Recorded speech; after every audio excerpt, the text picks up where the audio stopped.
The team at Canyon Transitional Rehabilitation Center will improve your quality of life through physical rehabilitation and healing.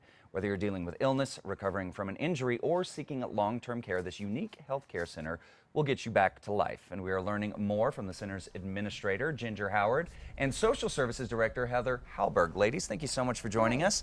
And thank you, I don't know if you can see it at home, she brought this wonderful little pin here as a gift from Canyon Transitions. Thank you, ladies.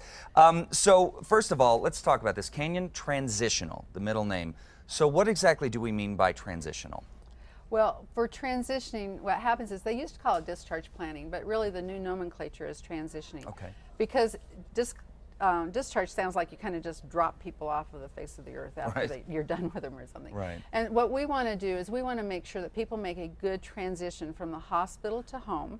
We're that middle section where we provide the therapy and the nursing skills to take care of them, and then we want them to smoothly get home so they can stay safe and get back to their normal life. Absolutely. Well, so Heather, can you describe a bit about the transition process? Sure. What we do is we figure out what kind of needs they're going to need at home, if they need a hospital bed or wheelchair or oxygen or wound care, wound vac, and then we would order that before they went home. And then we would go over with them if they needed home health care so they can continue their PT and OT and speech therapy at home. And then I would set up those services as well. Okay.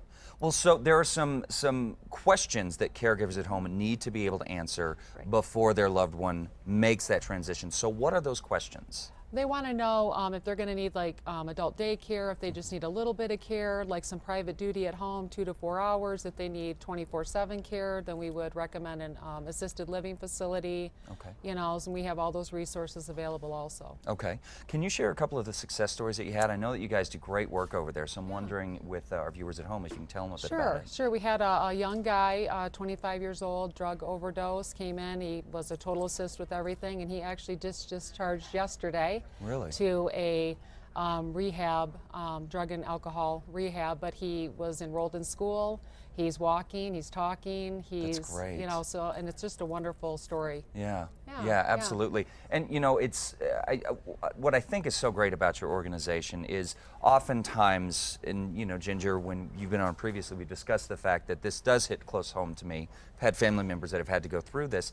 This small pocket of time is so important, making that transition from where you are getting that 24-hour professional care to your loved ones having to take that over. And I think the fact that you guys spend so much time and energy, not just with the patients, but with their families. And you know, that's a good point, because in social services, one other thing that she manages too is when people are having to think even about their insurance, and they might have exhausted their regular insurance benefits like their Medicare, and they need to think about Medicaid.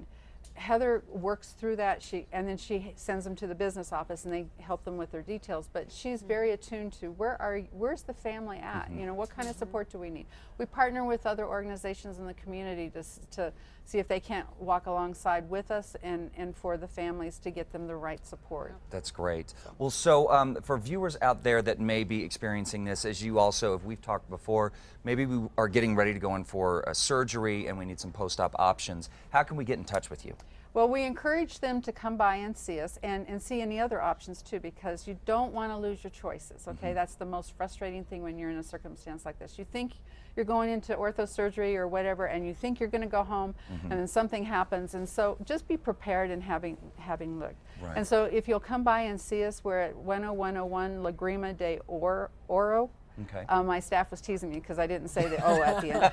So anyway, La Grima de Oro. We're close to Eubank in Montgomery. Okay.